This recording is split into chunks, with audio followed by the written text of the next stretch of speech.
Hello and welcome to Conversations. I am your host, Melanie Mack, and I am so delighted that one of my girlfriends is in studio with me today. She is such an amazing woman, and just her presence just calms you. Please welcome Latonya Black Gilliard in studio with me today. Welcome, Latonya. Hi, thank you, girl. I want to tell everyone a little bit about you because you are one of those multi-hyphenated women that I love that does multiple things and does them well. So, thank you. She is a native of North Carolina. Yeah. And she is the, she's the owner of Limitless Life. She's an author, and we're going to be talking a little bit about her book. I'm going to hold up here, What Your Mama Never Knew About Men. A guide to creating real relationships, but real relationships. So we're going to be talking about that with her. She is a vocalist, a lyricist. I mean, there's so many things that you do, Latonya, and she is such a beauty. She glows. She glows. She floats. I'm just excited that she's in studio. You do. Also, before we get started, I want to give a shout out to my brother who works so tirelessly on my hair, and he says I never give him a shout out when I'm on air. So Mop Bop, that's my nickname for him. Marlon from Dare to Be Noticed Beauty Salon, the owner of Dare to Be Noticed Beauty Salon. Thank you so much for always having my hair right in a pinch, whether I'm on time or late. I love you, and to all of the stylists there, thank you so much for everything that you do. Shout out also to one of the BrunchNet members. I have a monthly brunch club with amazing professional and entrepreneurial women that get together once a month. And member Kenya Carter, her company Syncis, SYNCIS, is hosting its annual conference in Las Vegas August 11th and 12th with guest speaker and keynote Chris Gardner. If you're not familiar with Chris Gardner, he is the gentleman that the film The Pursuit of Happiness was based on, starring Will Smith. So hoping that you can join her there. That's Las Vegas. Again, it's August 11th and 12th. And again, shout out to my family at Dare to Be Noticed. I love you, Mar. And if you need to find me, look for me on Instagram at Power Mom CEO, at Power Mom CEO. So Latonya, let's get into your background and all of the amazing things that you do. Talk to us a little bit about how did you get into singing? Is it just was it just one of those natural gifts and you just cultivated that? Well, as far back as I can remember, when I was about maybe 3 or even 2, as soon as I could talk, there used to be a Fab detergent commercial. For all you people who are on the East Coast and know that detergent, I'm aging myself, I know. But it was called, it just said, "Oh, Fab, I'm glad there's lemon, flesh, and borax in you." Okay, the fact that I remember that, I'm dating myself. Of course I do. All of my family used to pay me dollars, because I was so little, to sing that commercial. Oh, my goodness. I remember that. That's a vivid memory. I guess ever since then, I've been singing. Since the Fab commercials, ladies and gentlemen, since the Fab commercials. Well, I just, of course, started in church like most people. And that's when I really discovered it in school. I was in elementary school, and we had this little choir that was going on a trip to sing, probably just to Raleigh, our capital, because I'm from North Carolina, Winston-Salem, North Carolina. Yes. So that was a nice little trip for us, And I hit some notes, the Star Spangled Banner, that's what it was. And she looked at me and was like, wow. And it wasn't a big deal to me because I used to sing it all the time. It's just what you do. I didn't think anything of it. That was the first time I realized that I could sing. A music teacher. Goodness. A music teacher told me. She said, "Oh my God, you did that. That's one of the hardest songs in the world to sing. And you did it just effortlessly." And ever since after that, I got into talent shows. Yes. I got older, joined bands, fronted bands. the next biggest thing I did was right now the National Black Theater Festival is going on in North Carolina, and it's getting bigger and bigger. Well, back in I started working with Larry Leon Hamlin and the North Carolina Black Repertory Company, and that's when I first learned stage, theater, musical theater. Was trained by some of the best, Mabel Robinson and some other people who had been on Broadway, movies, film. And that's when I learned to really sing. I never had any formal voice lessons or training or the acting. They just threw me on stage.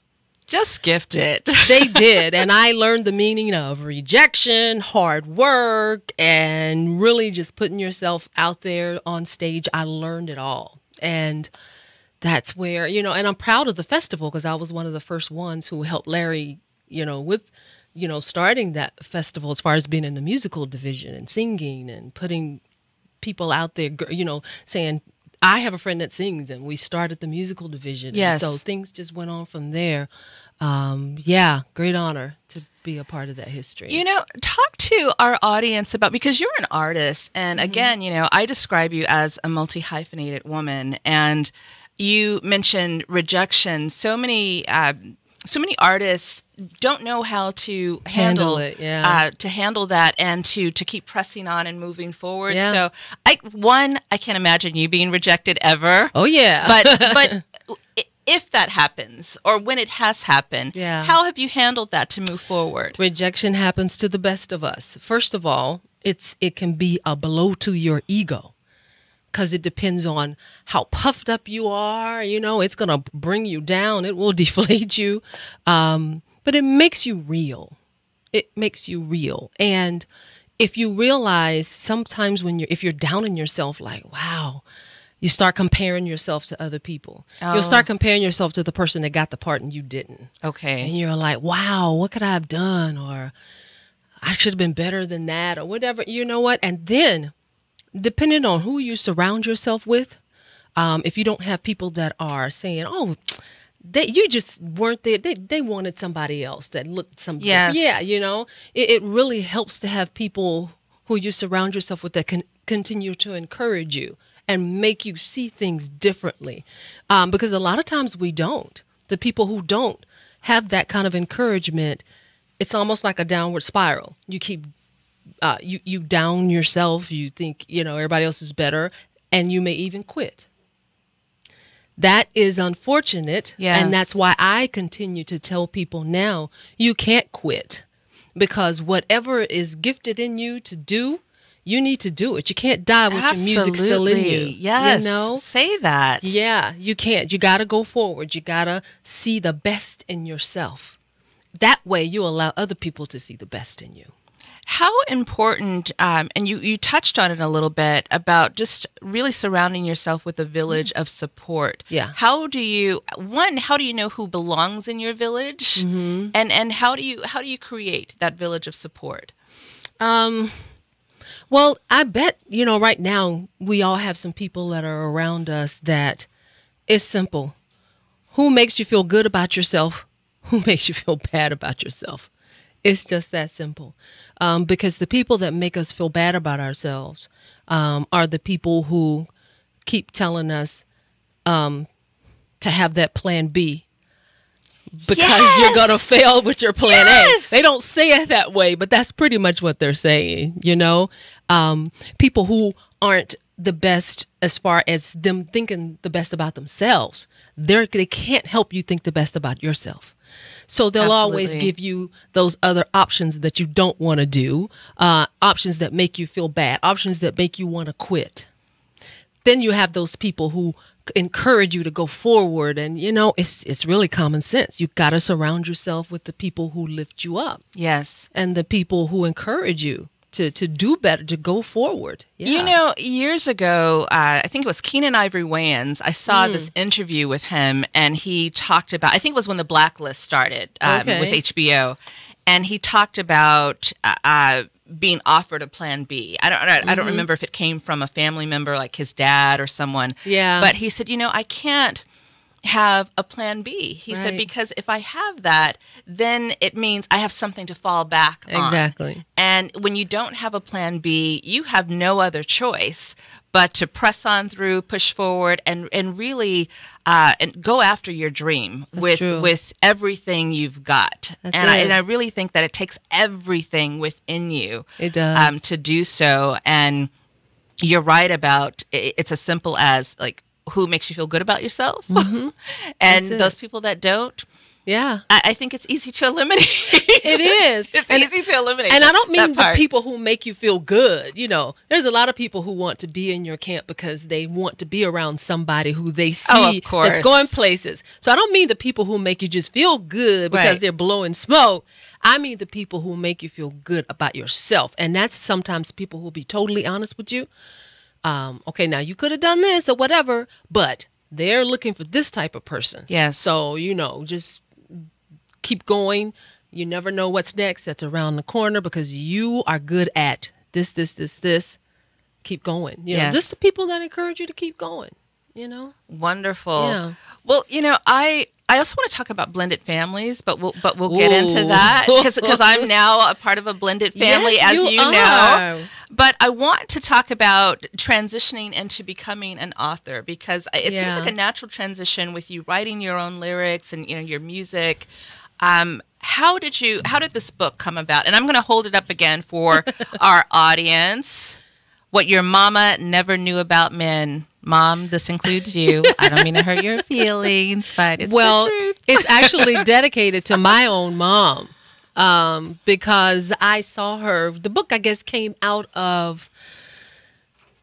I'm one of those type of people that people were just drawn to.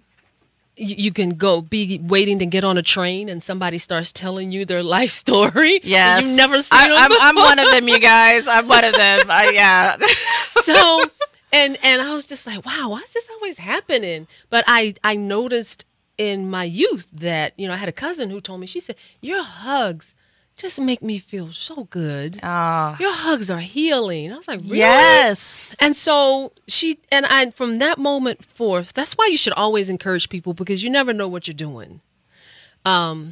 She told me that, and then I was just like, well, that's what I want to do. It feels good to make other people feel good, if they're hurting. Yes. And so people just started telling me things like that, and I knew a long time ago that I was what they call an old soul.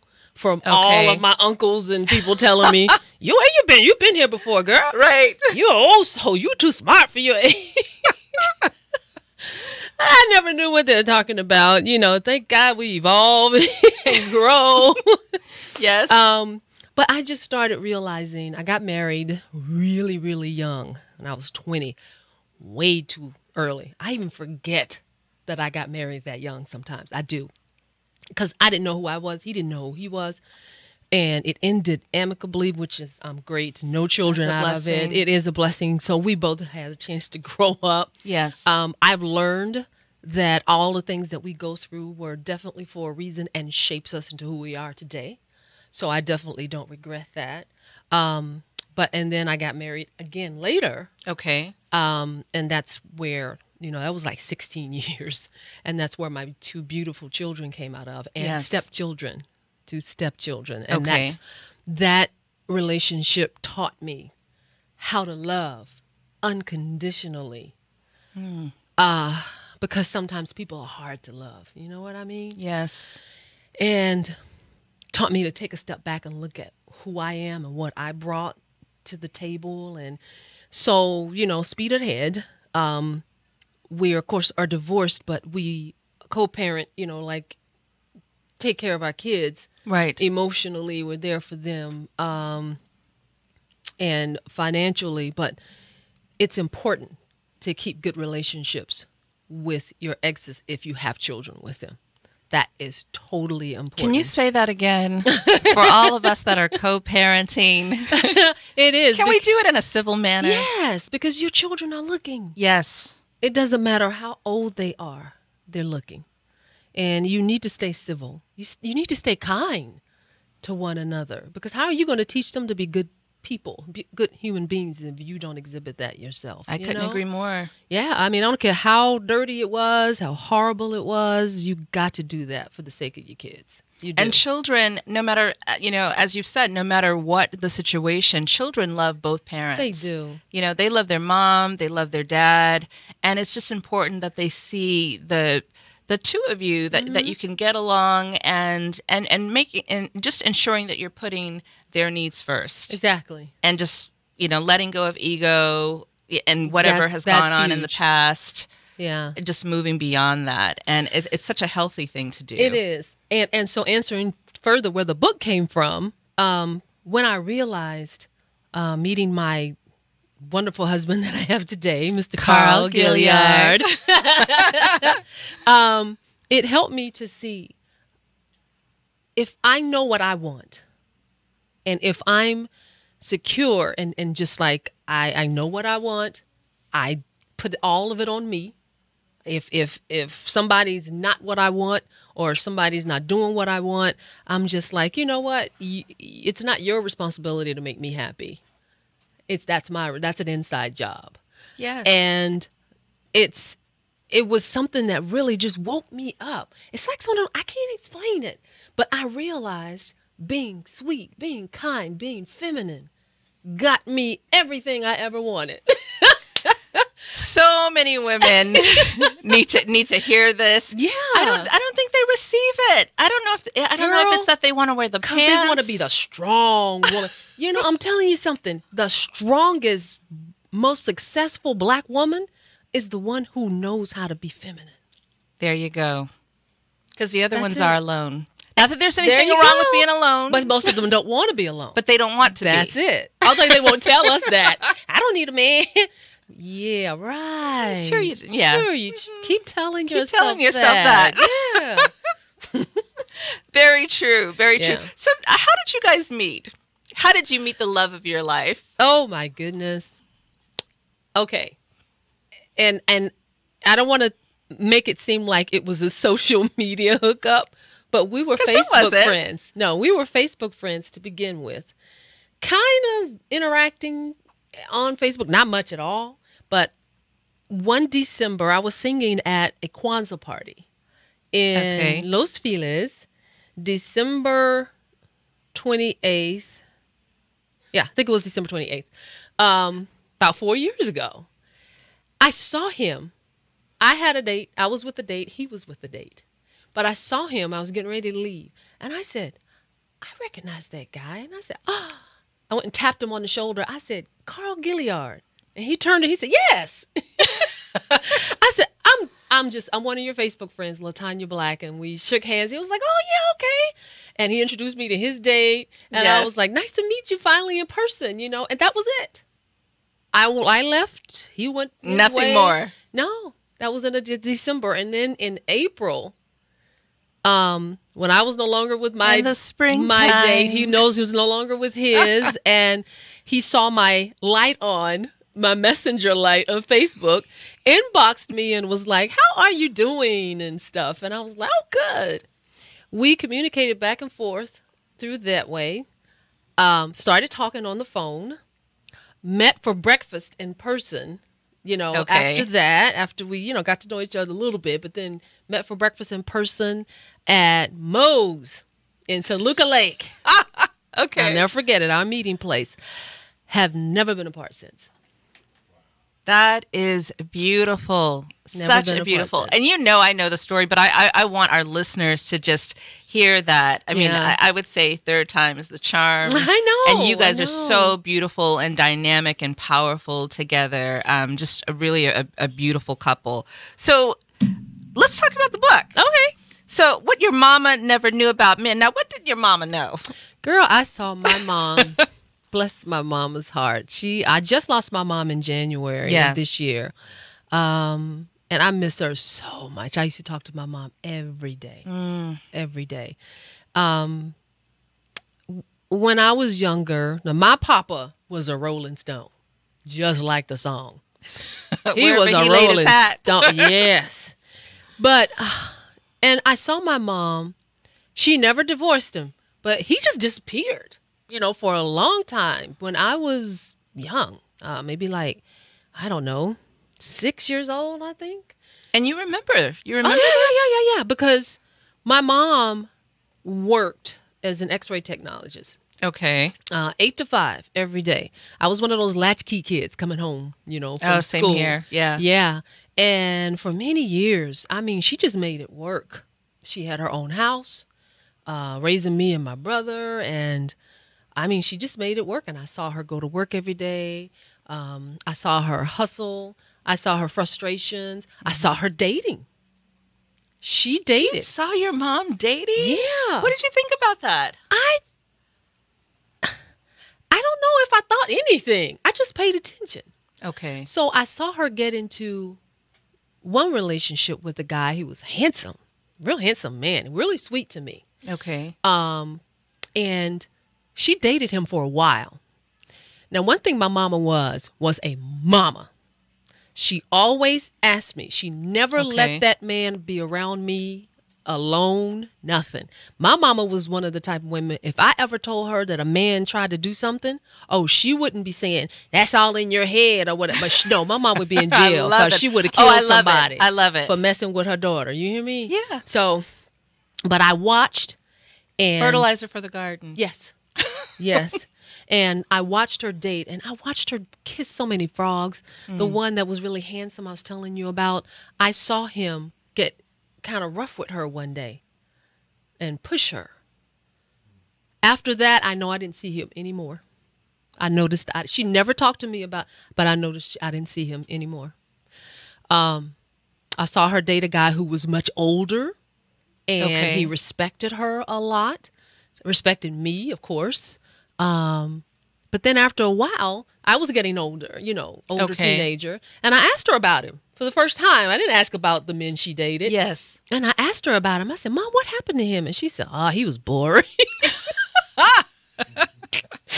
So I love the transparency. yeah, she said, he was boring. He's just too old. I said, oh, gosh. I was like, okay. And I could see that, because he just liked to sit and watch television. My mom used to like to do things and go out. And so, after a while, when I became, like older teenage years, I didn't see her date anymore. And then I asked her, she says, I didn't want to bring any men around you. You got too old. You were sexy and shapely and voluptuous. I couldn't do that. And I was like, wow. Okay. That really didn't mean anything to me until I got older. Yes. Now I know why. Yes. And I guess it was back in, just like Color Purple. Yes. Girl ain't safe in a house full of men folk. And I've noticed a lot of women who had bad experiences and situations in that, and my mama really protected me from that, but my mom just wasn't happy, you know what I mean? So she didn't know how to get, the best out of her relationships. But she told me before she passed away, and she said, well, I hope you teach me what I didn't know, because I didn't know a lot about men. But my mama was loving and caring. That is one thing she knew, but that wasn't about men. That was just in general. But once I learned in my job experiences how to work with men on my job, I noticed I wasn't good with women on my job because they were catty, they were petty, and they were always trying to pull the other person, just talking about each other. When I noticed the men were just doing their jobs, helping one another. And when I was a friend, they weren't trying to hit on me. He did, which, who knows what they were thinking. But I handled myself in a way like, I'm not interested in you. Right. And they knew it. And they didn't cross that line. But I preferred working with them because it was pleasant. Yes. It was easy. Without the drama. Yes. And so then I learned, I said, wow, women just need to stop tripping, But then I learned, I said, okay, I'm a woman. We are emotional creatures.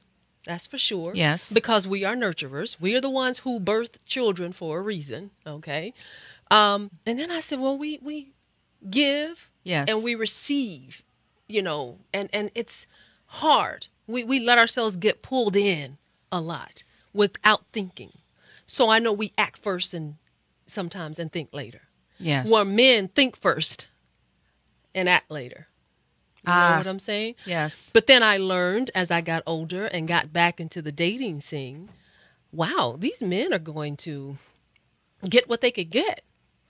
I'm in control of this. So I'm not going to let any man run over me anymore. I'm just like, I'm in control of this. So that's where the book came from.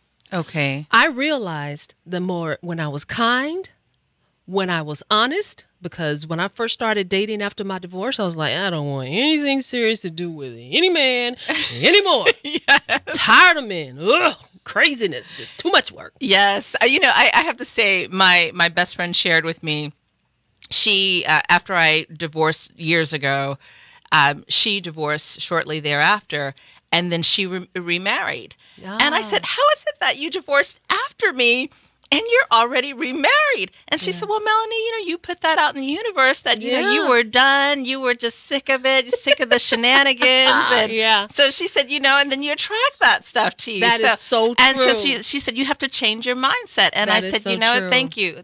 That's a friend.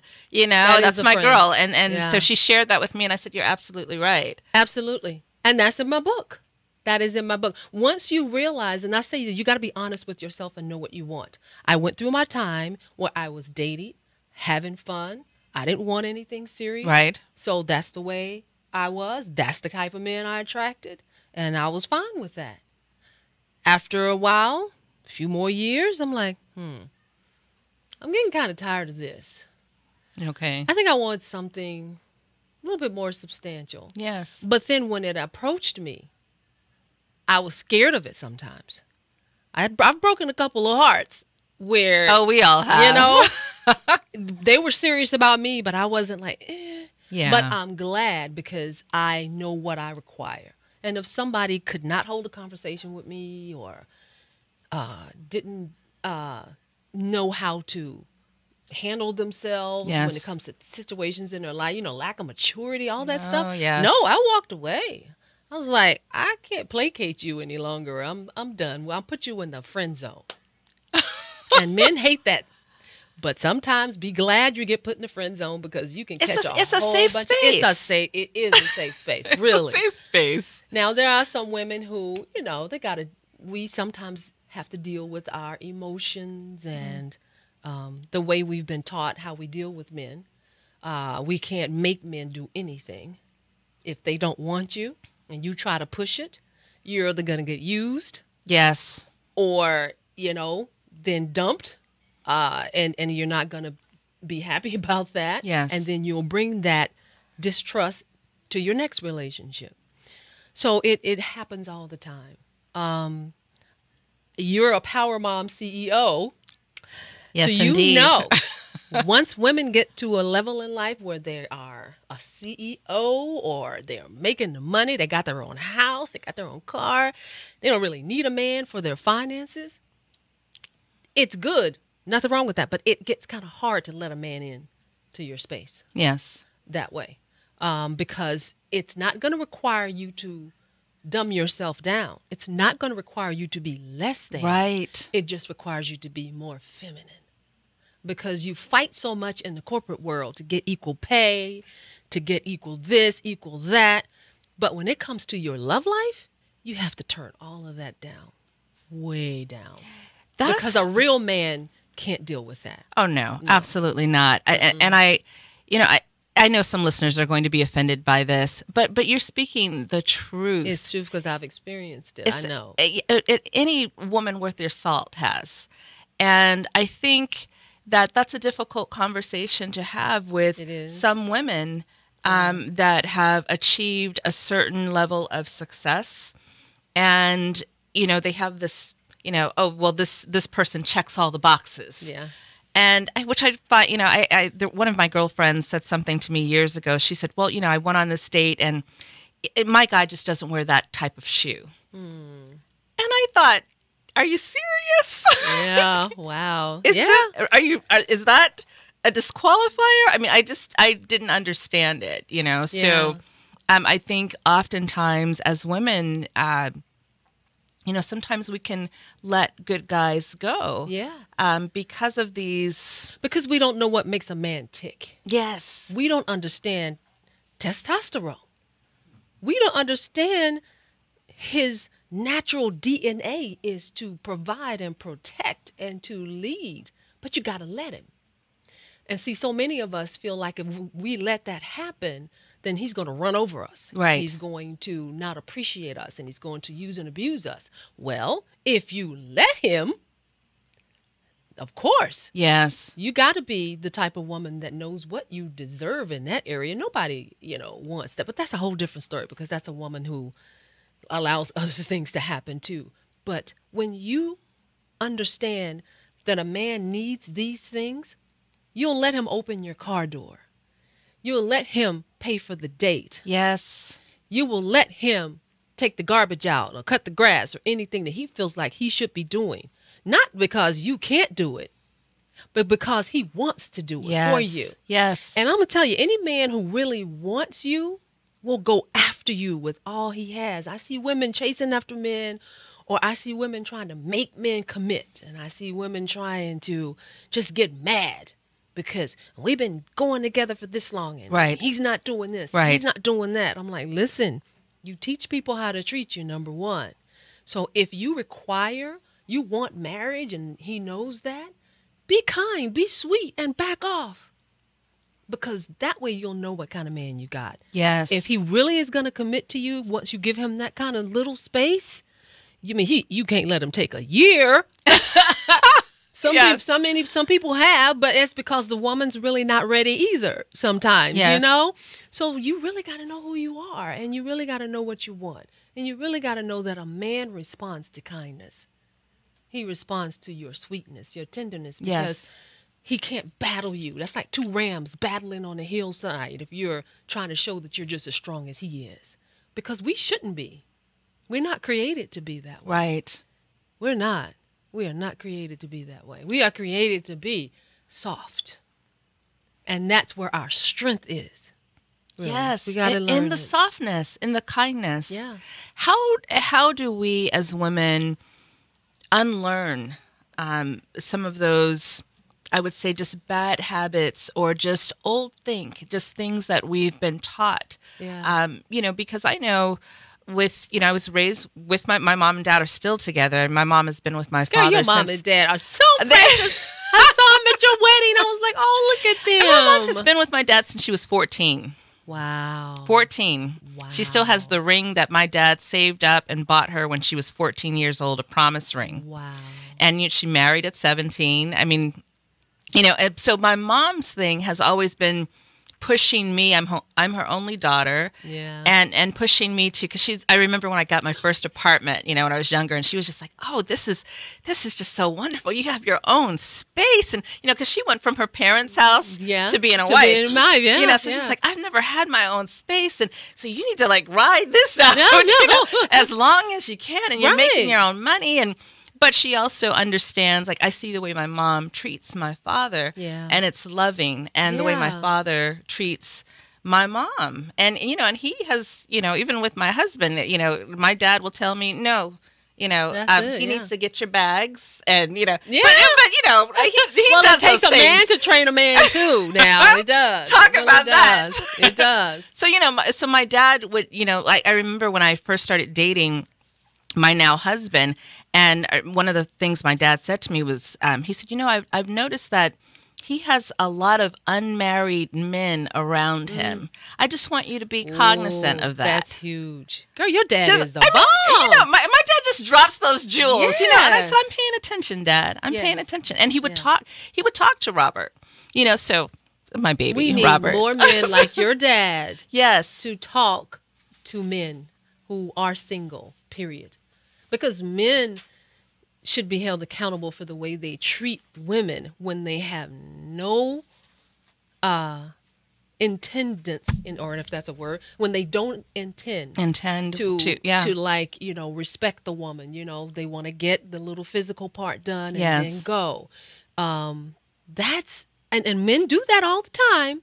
And if a woman's not able to see through it, which a lot of women don't, they just end up getting hurt on the other side. Right. But more men need to be held accountable for that kind of treatment of women. They really do. They do. They do, because that's natural for them, but it's not nice. It's not. I'm sorry. It's not cute to be the old guy in the club. It's just. It's not cute.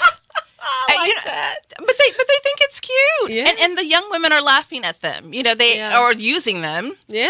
I mean, and that's just that's a hard truth. But men think that, oh yeah, I'm still single and I'm out here. And that's just not cute. I told my husband he should write a book called "What My Daddy Never Knew About Women." Come on, Carl, with that.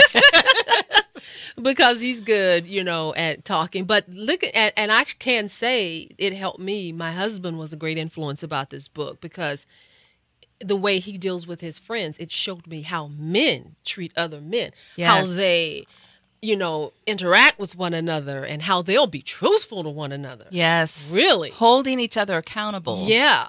And even how, if someone is just like, she's young, I'm just going to, hit that and go. Right. And he'll, I see it. And I see how he'll either tell the guy, hey, well, that's you. Be careful. You know what that may, bring to you. Mm-hmm. But also, really, man, really? Right. Yeah. That really is needed. It's really needed. So talk about, you mentioned leadership, and, as a woman, I do believe that it's important that our men lead. Yeah. But it's also important that we're being led by the right man. Exactly. Because some women will follow a man off a cliff. That's right.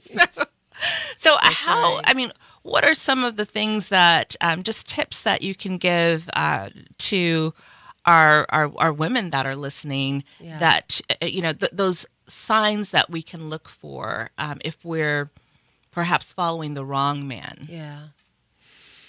Oh, boy, that's a good one. Because I know so many women who stop, They get so frustrated because they have kissed so many frogs, and they just want to stop the game. And I have been there. I have totally been there. And it makes you want to be like, hey, single is great. Single is great. I don't need anything else. You have to do those affirmations. Like, single is great. Single is great. I love me. I am powerful. I know. But then they keep getting treated that way because that's what they keep expecting a man to do. Yes. Is to do the dirty, rotten thing. And so unknowingly or unwittingly, they keep attracting those same type of men. When you really, what a woman needs to do, first of all, is to heal and love herself. Everyone says, how do you do that? Because you can't love yourself and attract, no, let me turn it around. You can't not love and take care of yourself. Yes. And then attract what you really need. You will attract from that lacking, that lacking, I yes, don't indeed. have enough money. I need somebody to take care of me. I don't trust men. So I'm just going to be single. So you'll keep attracting men who you don't trust. It's really a self-healing thing that we have to go through. And that's what the first thing when I'm a life coach also. And so that's the first thing I'll deal with is, well, the men are this, the men are that, fine. But let's deal with you. Yeah, let's talk about you. You are the common denominator in all of this. So let's deal with you. Loving on yourself means you first have to realize, I do want to be with somebody in my life. I do want to have a spiritual partnership with somebody. Yes. And a spiritual partnership is deep, it's serious, it's loving, it's unconditional. Are you even capable of that? See, you got to be able to know if you're capable of supporting a man, if you're capable of lifting him up when he's down, if you're capable of rubbing his feet when he's had a long time, are you not above that? You see what I'm saying? Right. And if you want your man to be able to take care of you, and he maybe not, able to do that, pray that he can one day take care of you the way he desires. Yes. See, because if that man doesn't feel good about himself, you can't take him down that rabbit hole of feeling worse about himself. You have to know how to make a home. You see? You have to know all of this before you think about a man. You have to know that you're capable of being a wife, first of all. So you need to be trained. Women, we need to know that about ourselves first. Then we open ourselves up for the perfect relationship. And when you're like that, you'll attract the right one. You will. Latonya Black-Gilliard, she is just dropping knowledge, just jewels in the studio today. I agree. There is training that needs to take place. But, for those women that, didn't have a mom. Yeah. Or didn't have a great example for a father, or the father wasn't around. It seems like, I dated someone years ago that said, he said, I can tell that you were raised by, that you have a father. Yeah. He said, I can tell. Mm-hmm. And I said, is it that rough out there? He said, I can just tell by your behavior and your expectations. And you are a feminine woman, and you are a strong feminine woman because you're so feminine. That's what attracted me to you. Because I saw Robert, and I'm like, good God. Robert's a serious alpha male. He's going to have a feminine woman. Listen, you have an alpha male. Yes. That's how I know. And we're the softness. Yes, we are. We are. Yes. Yes. And it's like no matter where they look, a man will always come back to the feminine woman, no matter how many choices they have. Absolutely. They'll use and abuse the rest. But the one who makes him feel like the man is the one they'll always come back to. Now, Carl is in studio. You guys can't see him on camera, but he's nodding in agreement. But, I love that. I love that your husband, I love the way he heralds you. I mean, he will, he'll get online and, he'll just, it will be something just kind of random, and he's eating a bowl of kale or something. He's just like, my wife has me eating kale.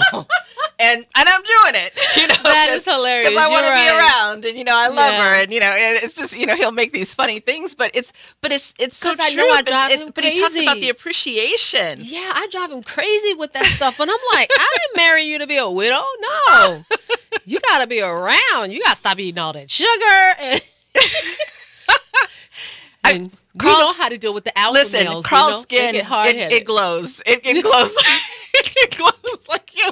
That's that shiny chocolate. So no, I mean, you when you see your husband, you can see that he is a well loved and cared for man, and conversely with you, yes, he does. I look at you, and people look at you, and they know that you are loved and well cared for. Oh, he protects me. He gets on my nerves. I get on his nerves. It's all of that. It's called marriage. But at the end of the day, it's all about love. I got you. You got me. That's all that matters. Yes. Yeah. So with all of the things that you do, Latonya, where can people find you? I know you have a show coming up, right? Oh, I do. I have a good friend named Maria Howell. Okay. Who's an actress and singer, and she was in The Color Purple, a whole bunch of stuff. She's a homegirl from North Carolina. Nice. But she started a show called Duets that's going to be at the 3 clubs. Not the 3 of clubs like the card. It's just called 3 clubs. Okay. And it's on Melrose and Vine, I believe. But it's a show that we do. It's 4 of us, and we perform on every first Sunday. Oh, nice. And it's such a fun show. It's music, and it's just so much, just a great little intimate space. And so I love performing there. I sing there with her and Royce and Xavier. And I sing with a group called Three Style, which is a jazz trio based in the UK. But they're coming here. In October, November, we're going to be performing at Spaghettini's in South Seal Beach. Very nice. We have a CD. Well, they have a CD that they let me record 2 tunes on. They didn't let them. you. Now with all that talent. it was good. We did a remake of Al Green's Let's Stay Together. Oh, nice. And I wrote a song. It's called Like Butter. And it's a love song, but it's a jazz mix. I'm not singing a lot. It's mostly saxophone. Okay. With the lady who plays saxophone blonde bombshell. Her name is Magdalena, and her husband Robert plays guitar, and her twin sister plays drums. So it's a trio. And it's a family affair. It is, you know. So when they come to the States, though, they always get a band. Okay. And we perform, and it is so much fun. And I love singing. I do. It's like getting back to myself, you know. It's what I do effortlessly, with ease. Yes. And I just have to keep doing it. I put it down for a while to do that thing, our mommy thing. You know how we do. Oh, yes. And, you know, supporting other people and stuff. So I am getting back into it. Yes. And as my wonderful husband just showed me, there's a play that I'm producing. Cassandra Sanders is the writer. The play is called Live and Let Live. And it is a wonderful family dramedy. And it's about how relationships are now in this 21st century. We're affected by media, you know, cell phone, texting, all this stuff. Gosh. What our kids get into. And, you know, and it's so good. My husband's in it. He's the father. Nice. And there's some great kids in it. It's just a good show. And what are the dates for this? It's this Friday. Oh, it's this Friday. Opening this Friday. Opening night is this Friday at 8 o'clock at the Morgan Wixon Theater, and it's in Santa Monica. Okay. On Pico, and great theater space. And we're opening this Friday night at 8 o'clock. Saturday, which I think is the 5th, we have 2 shows, 3 o'clock and 7 o'clock. And then on Sunday, we have a 3 o'clock show. Wonderful. So I hope you guys come out and see it. My husband's in it, and Thais Walsh, Bill Lee Brown, Vincent Isaac, Denise Lyles Cook, who's known as, you know Denise? Yeah. Oh, I don't know Oracle. her, but yes.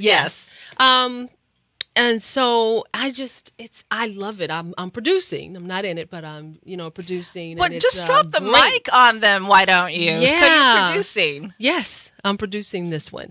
And Gilliard Media Group, that's what we do. Now, this was my husband's company that he had going on long before I came into the picture. Okay.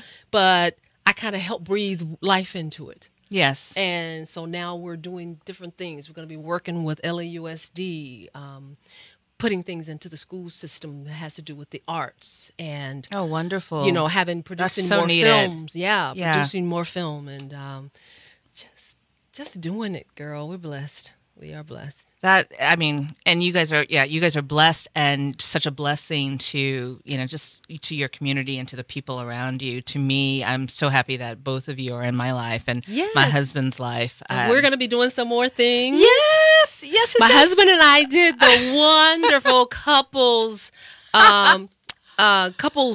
paradise. Oh, that is so good. I hate we couldn't go last time. We were busy doing other stuff, but we are going. You guys are constantly on the move. I know. I mean, I look. You know, I'm watching television. Carl's in a film. I mean, it's just, you know, you guys are everywhere. And the Man in 3B on BET. He's all over the place. And trust me, you're going to see a whole lot more of them coming up when the things he just filmed, when they start getting out there. That is outstanding. Yeah. Okay, so you mentioned being a life coach as well, which I know. People that want to work with you, for those listeners out there, how do they get in touch with you? You can reach me through, my email is Latonya Sings. Okay, I have a Limitless Life email, but it's easier to reach me through the page on Facebook. Okay, and it's called Limitless Life, and it's connected with my other pages. My one made after my name, just for anything else I do. And then there's another page that I have for the book, What Your Mama Never Knew About Men. And you'll be amazed. I have so many people from Africa. Really? That network with me on that page. It's amazing. But anyway, also I have a page that's Latonya Black. When I first started singing, I just went by my stage name. Right. But you can get me through the Limitless Life or the Latonya Black Gilliard page. Just inbox me.